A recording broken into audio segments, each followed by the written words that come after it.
Welcome to this deep dive. We're diving into when breath becomes air today. Okay. It's been on your list for a while, I know. It has. And you're especially drawn to, the parts where it explores life, death, meaning, Yeah. All from the perspective of a neurosurgeon who's confronting his own mortality. Right. I think you'll find it pretty powerful. Yeah, definitely. I Yeah. think, what's so unique about this book is the perspective that Paul Kalanithi brings. Right. Being a gifted neurosurgeon, Yep. at the top of his game, and then becoming the patient, Yeah. having to face his own mortality head on. It's that duality, the shift from healer to patient, Yeah. that makes it so compelling. So let's start at the beginning. Okay. Paul's journey begins in Kingman, Arizona. Yeah. Which is pretty different from where he grew up in New York. Oh, very different. Yeah. And it's interesting how this desert landscape, Mm. becomes a significant part of his life early on. Right. I mean, he even describes it as a place of stark beauty. Mm-hmm. With dust devils and rattlesnakes and black widow spiders. It's almost this mythical setting in a way. I love the part where he talks about finding rattlesnakes, on the doorstep. Oh, yeah. Not your average childhood experience. No, not at all. It feels like that environment with its vastness and the constant reminders of life and death, really shaped how he saw things early on. It's almost as if the desert itself is like another character Yeah. in this story, It represents this untamed, raw power, the constant cycle of life and death that he has to confront later on in his medical career. And you mentioned being curious about how people find meaning in life. Yes. It seems like Kalanithi was really struggling with those questions from a young age. Yeah. He starts by studying literature and philosophy, Yeah. diving deep into those big questions. Yes, he was brilliant, at it too. Yeah. Literature for him was this way to explore the depths of human experience and grapple with the complexities of life and death. Wow. He even mentions T.S. Eliot's The Wasteland as having a huge impact on him. That's fascinating because The Wasteland, it's all about disillusionment Right. and searching for meaning in this world that feels so fragmented. It feels like that really resonated with Kalanithi's own journey. Yeah. But then he almost becomes a chef. Almost. Can you imagine Dr. Kalanithi in a chef's hat? I don't know, kind of a hard picture to put together. Right. It's such an unexpected twist. Yeah. It shows how curious he was and that desire to experience life fully. Absolute. His biology advisor, though, wasn't too thrilled about this career change. It seemed like a detour, from that intellectual path he was on. It's like he's being pulled in two directions. The Exactly. life of the mind and the world of sensory experience. Yeah. And that tension ultimately leads him to Sierra Camp. Right. This is the part that really stood out to me. Okay. He talks about hiking up mountains in the middle of the night and reaching the peak as the sun rises. Oh, wow. Such a powerful metaphor for his whole journey. Yeah, I think you're right. It's as if that experience, standing between day and night, feeling, that immensity of the universe awakens something in him. Yeah. The awareness of life and death, the cycles of nature, it all connects to his later choices. He also mentions that he was reading Death and Philosophy Uh-huh. while he's surrounded by these kids who are playing Capture the Flag. Wow. Such a striking juxtaposition, this deep contemplation about mortality Yeah. and this vibrancy of life. And then after Sierra Camp, he goes on to get his master's degree at Cambridge, Yeah. where he makes this really bold argument. He argues that you can't form valid moral opinions about life and death Right. without having that direct experience. Exactly. It's not enough to just read about it. Yeah. You have to confront it head on. So for him, it's not just about treating diseases. No? It's about confronting those big existential questions. Right. And that's what leads him to medicine. Yeah. It becomes this extension of his philosophical quest. Okay. He wants to understand the human condition in its rawest form. So that leads him to medical school, Yeah. where he starts to really grapple with the realities of mortality. Absolutely. One of the most impactful things he talks about is dissecting cadavers in an anatomy lab. Wow. He describes that initial discomfort and the gradual desensitization. Yeah. And this really strange mix of revulsion and fascination. It is a powerful image, isn't it? This intimate encounter with the human body and with death itself. Yeah. And he even talks about this surgeon leaning on the covered face of a cadaver Oh, wow. while discussing the patient's history. That struck me too. It's like, it highlights the detachment that can develop in medicine, the need to compartmentalize, Yeah. to deal with death constantly. Right. And then he has this moment of reflection where he's visiting his grandmother's grave. Okay. And he feels like he has to apologize to his cadaver's grandchildren. Like he's suddenly aware of the human cost, Yeah. the ripple effects of death, even in that academic setting. Right. It's not just dealing with bodies. He's recognizing the individuals, the stories behind those bodies. And this theme of human connection Yeah. really comes through in his relationship with Lucy, Yes. who later becomes his wife. Right? And she has this incredibly empathetic response. Yes. While she's studying EKGs, Yeah. she realizes that those squiggly lines represent, a real person who has died. It underscores the idea that even in the abstract world of medicine, Yeah. there's a very real human story behind every single case. And then there's the impact of Sherwin Nuland's book, How We Die, Right. that Paul reads during this time. Yeah, this book explores all these different ways we die, not just the biology, but the personal and emotional experiences. Yeah, what strikes Paul is how Nuland describes his own grandmother's decline. Right. It's not just her body that's affected, but Yeah. also her spirit and her connection to the world. And it's that intertwining of the physical, the emotional, and the spiritual that really resonates with Paul. Right. And it kind of foreshadows his own approach to medicine later on. This focus on the whole person, not just the disease.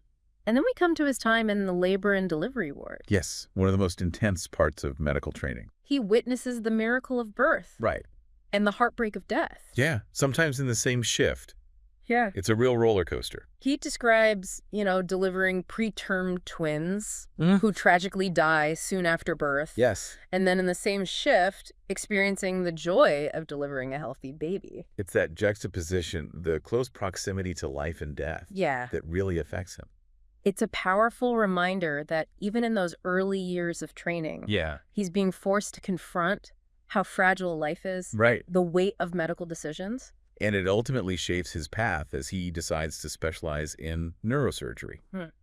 It's such a demanding field, Yeah. incredible skill and precision, Yeah. but it also lets him work with the human brain, Right. this incredibly complex organ that houses, our thoughts, emotions, our sense of self. It makes you wonder how that changed when he became the patient. Right. We'll explore that in the next part of our deep dive. His residency in neurosurgery is really where things get intense. Mm-hmm. You can just feel the pressure as he describes the long hours, the complex procedures, Yeah. knowing that one wrong move could have devastating consequences. It's like he's walking this tightrope, between life and death. Right. Every single day. He talks about that huge burden of responsibility that comes with, operating on the brain. Right. The organ that essentially defines who we are. He tells the story about an 8-year-old boy Okay. with a tumor near his hypothalamus, Yeah. this tiny but really important part of the brain. It regulates things like hunger and sleep. I remember that story. It was a tricky surgery, Yeah. but Kalanithi removes the tumor successfully, Wow. and the boy makes a full recovery. It's a real testament to his skill and dedication. It is. Mm-hmm. But then there are the losses. Yes, the cases that don't have those happy endings. He describes his first patient death, Yeah. an 82-year-old woman named Mrs. Harvey. It was supposed to be a routine, Right. but there were complications. Yeah. And despite his best efforts, he couldn't save her. That must have been tough. It's a stark reminder that even with all his knowledge and experience, Right. he wasn't invincible. Death was always there, and it could strike at any moment. It's interesting how he makes this vow to treat his paperwork like his patients from then on. I know. Yeah. It's like he realizes even administrative tasks, represent real people. Right, with real lives. But residency takes a toll on him. Yes, both physically and emotionally. The exhaustion, the constant exposure to suffering and death. The risk of becoming desensitized to it all. He and the other residents develop this dark sense of humor Yeah. to cope. They start using state populations as a gauge for how severe head injuries are. So like a mild concussion might be a Wyoming, Right. but a severe brain injury would be a California. It's their way of dealing with all that pressure. Right. The constant awareness of how fragile life is. Almost like a defense mechanism. Yeah. So they don't get overwhelmed. But that detachment, that need to distance himself Yeah. from all the emotional weight of his work. It has downsides. He talks about getting his ice cream sandwich from the freezer Okay. in front of a patient's corpse. Oh, wow. And he realizes how detached he's become. Chilling moment. It shows how the demands of residency, Yeah. the constant exposure to death, It can wear you down. erode your empathy, your sense of connection to the people you're trying to help. Right. And it's right then when he's wrestling with this growing disillusionment Okay. that he gets his cancer diagnosis. Wow. Talk about a paradigm shift. It is. He goes from being the healer Right. to being the patient from wielding the scalpel. To being on the operating table. It's like the world just tilts on its axis. He's in his prime. Yeah. Career's flourishing, planning a future with Lucy. And then this diagnosis hits. like a ton of bricks. He describes that initial shock, the disbelief, Right. struggling to process this new reality. He has to confront his own mortality. Yeah. In a way he never imagined. And it's not just his own mortality. No. He and Lucy have to make difficult decisions Right. about their future, about having children. Right, knowing his time might be limited. They go to a sperm bank together. Yeah. You can just feel the weight of that decision, the hope and fear as they try to plan for a future. Right. That's so uncertain. And then there's the physical and emotional challenges of chemo. He's a neurosurgeon. Right. Used to pushing himself. And now he's struggling with basic things. Yeah, experiencing those debilitating side effects. He describes that loss of strength and vitality, that Mhm. frustration of depending on others for care. It's humbling for sure. It forces him to reevaluate everything he thought he knew about life and death. But even with all the fear and uncertainty, Yeah. there's this incredible resilience. He meets with his oncologist, Emma. They have these really honest conversations. About his treatment options, his prognosis. Right, and what really matters to him. Emma doesn't sugarcoat anything. She challenges him to face the reality of his situation. But But she also encourages him to focus on living. not just dying. She asks him, what makes life worth living? And that question becomes a driving force for him. As he navigates this new chapter. And it's during those conversations Yes. and those moments of facing how fragile life is. That he and Lucy make a decision. What's that? That seems almost defiant given his prognosis. Yeah. They decide to have a child. It's like a testament to the human spirit, you know? Yeah. Finding hope and meaning in the darkest circumstances. Choosing to embrace life, to create new life. Even though Paul's own life is hanging in the balance. And that decision, that choice to embrace life, Yeah. it becomes a turning point. It's like he's refusing to let the cancer define him. He's determined to find purpose and meaning beyond his diagnosis. And one way he does that is by trying to get back to the operating room. He goes through grueling physical therapy, Right. pushing himself to regain his strength. He wants to prove he's still capable. Yeah. That he still has something to offer. He even expresses disappointment Yeah. when he finds out a surgeon-scientist position was filled. Right. While he was out. He's still driven to achieve, to contribute. But there's this conflict too. Yeah. He wants to work. He also knows his limits. Yeah. His energy is dwindling. And he wants to be with Lucy and their baby. Some faculty members are worried about him graduating. Right. Worry he can't handle the workload. But he doesn't give up. He pushes himself harder, Coming in early, staying late. proving he can still handle it. It's like reclaiming his identity as a surgeon. Right. Showing everyone he's not defined by his illness. And even with the exhaustion, the pain, Yeah. knowing his limits, He finds joy in the work again. it's that connection with patients, that sense of purpose in easing their suffering Right. that keeps him going. But his journey isn't over. Right? There are more setbacks, more moments of reckoning ahead as he grapples with his illness and the reality of death. Yeah, it feels like amidst this, struggle to get back to being a surgeon, something else is changing for him too. Right. He starts questioning his atheism, Yeah. exploring spirituality in a way Yeah. he never did before. You're right. You're picking up on something really important here. You know how he was so drawn to literature and philosophy when he was younger? Yeah, That deep thinking about life's meaning, it never left him. right. And when he's facing his own mortality, Yeah. it brings those questions into even sharper focus.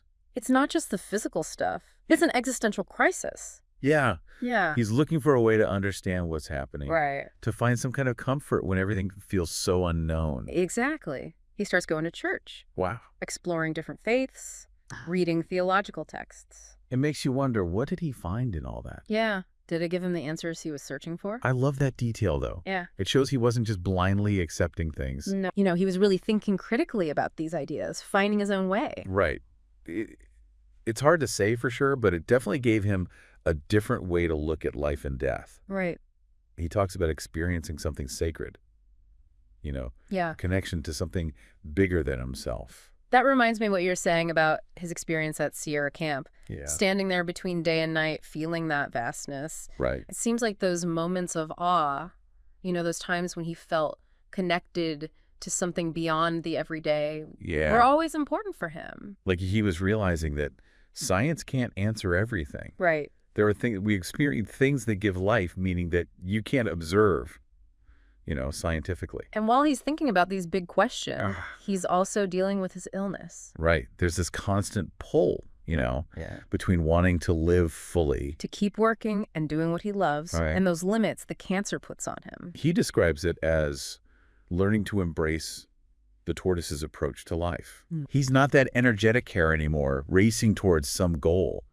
He has to slow down, conserve his energy, and really appreciate those small moments. It's a big change in how he sees things. He's learning to just be present, Right. to really enjoy those simple things, spending time with the people he loves. And that's when something else happens. What's that? Lucy gives birth to their daughter, Caddy.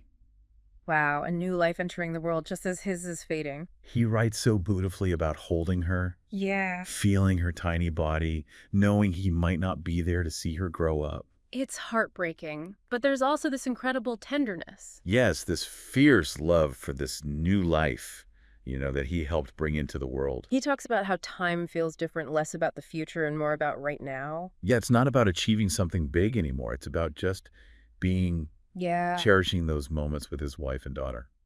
It reminds you that even when you're facing death, life goes on. Right. There's still beauty, love, things to be grateful for. And even as his body gets weaker, his mind is still sharp. He keeps thinking about his experiences as a doctor, what he understands about life and death, Yeah. the meaning he's found. He realizes that being a doctor isn't about conquering death Right. or making patients go back to how they were before. It's about helping them Yeah, helping them navigate this unknown territory of illness. to find peace and meaning in whatever time they have left. It's about compassion and support, Yeah. acknowledging their fears and anxieties and helping them live fully. It's powerful.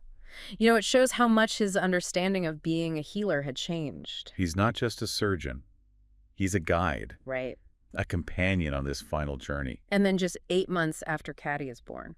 Paul dies, surrounded by his family. It's such a loss. But it also shows the power of love, the strength of the human spirit. His story doesn't end with his death, though, No, his legacy lives on through his writing, through the people he touched his patients, his colleagues. and the love he shared with Lucy and Caddy. He leaves this powerful message. About embracing life, finding meaning amid suffering, and cherishing those connections that make us human. So as you reflect on Paul Kalanithi's journey, what stays with you? What will you take from this deep dive into when breath becomes air? It reminds us that precious time is limited, and what really matters is the love we give and the impact we make. He makes us ask ourselves, how are we living? What are our priorities? What do we want to leave behind? Big questions that Paul wrestled with right up to his final breath.